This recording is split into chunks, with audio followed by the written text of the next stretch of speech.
Hello guys, ഇപ്പോൾ ഞാൻ പോകുന്നത് നമ്മുടെ നെല്ലായിലേക്കാണ്. ഒരു ഷോർട്ട് ഫിലിമിൻ്റെ ഷൂട്ടാണ്. നമ്മുടെ നായിക ചിന്നു പ്രേമും നമ്മുടെ മേക്കപ്പ് ആർട്ടിസ്റ്റ് ഷൈന ചേച്ചിയുണ്ട്. മെമൂലാണ് പോയത്. പിന്നെ നമ്മുടെ അസോസിയേറ്റ് നമ്മുടെ യാസിർ ഭായ്. അങ്ങനെ പ്രൊഡ്യൂസറിൻ്റെ വീട്ടിലെത്തി. പ്രൊഡ്യൂസറിൻ്റെ വീട്ടിലാണ് നമുക്ക് സ്റ്റേയും കാര്യങ്ങളൊക്കെ ഉള്ളത്.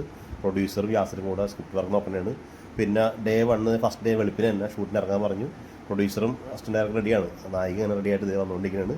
നായികയും വന്നു. അങ്ങനെ നമ്മൾ ഫസ്റ്റ് ലൊക്കേഷനിലേക്ക് പോകുകയാണ്. വെളുപ്പിനായതുകൊണ്ട് മേക്കപ്പൊക്കെ കാറിൻ്റെ തന്നെ ആയിരുന്നു. അങ്ങനെ ഫസ്റ്റ് ഷോട്ടായ ഡ്രോൺ ഷോട്ട് എടുക്കുകയാണ്.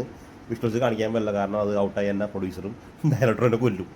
നായികക്ക് ഫാൻ വേണം, കൊണ്ട് ഫാൻ കൊടുക്കണം. പിന്നെ യാസിറും എന്താ പറയുക, എല്ലാവർക്കും നല്ല പൊളി വൈബ് ലൊക്കേഷനായിരുന്നു ഫസ്റ്റ് ഡേ തന്നെ. പിന്നെ ആസ് യൂഷ്വൽ നായികയുടെ ബാഗ് ചുമക്കാവുന്നതിൻ്റെ ഡ്യൂട്ടിയാണല്ലോ. ഞാനൊരു കാസ്റ്റിംഗ് ഡയറക്ടർ മാത്രമല്ല, പ്രൊഡക്ഷൻ കൺട്രോളും കൂടെയാണ് ഇതിൻ്റെ അത്. അങ്ങനെ നായികയുടെ സാരി പിടിച്ചുകൊണ്ട് വരുന്ന യാസിർ അങ്ങനെ അടുത്ത ലൊക്കേഷൻ ഷിഫ്റ്റായി. അവിടെ നമ്മുടെ ഷാജാനും ഇൻസിയേച്ചൊക്കെ എത്തി. അവർക്ക് ഷോട്ടും കാര്യങ്ങളൊക്കെ ഉണ്ട്. നമ്മുടെ ക്യാമറമാൻ സീക്കോ ചേട്ടൻ, നമ്മുടെ അസോസിയേറ്റ് നമ്മുടെ റോബിൻ, അങ്ങനെ എല്ലാവരും എത്തിപ്പെട്ടു അവിടെ. പിന്നെ നായകൻ, അങ്ങനെ എല്ലാവരും നമ്മുടെ എത്തിപ്പെട്ടിട്ട് എന്താ പറയുക, നമ്മുടെ നായകൻ തേക്കണം, നമ്മുടെ നായകൻ സഞ്ജയ്. അങ്ങനെ എല്ലാവരും ലൊക്കേഷനിലെത്തി സെറ്റായി. ഇതേ ലഞ്ച് ടൈമായി. ആസ് യൂഷ്വൽ ഞാൻ എവിടെ പോയാലും ഫുഡ് വാങ്ങിച്ചുകൊണ്ട് നടക്കും, അതിൻ്റെ ജോലിയാണ്. ഈ എപ്പിസോഡ് വൈൻഡപ്പ് ചെയ്യാൻ ചായ ടൈമായി. അടുത്ത ഡേ 2 വിശേഷങ്ങളായിട്ട് വീണ്ടും വരുന്നതായിരിക്കും. അപ്പോൾ വിശേഷങ്ങൾ ഇനിയുണ്ട്, തീർന്നിട്ടില്ല. രാത്രി ഫുഡ് കഴിക്കാൻ സമയം ഡിന്നറായി.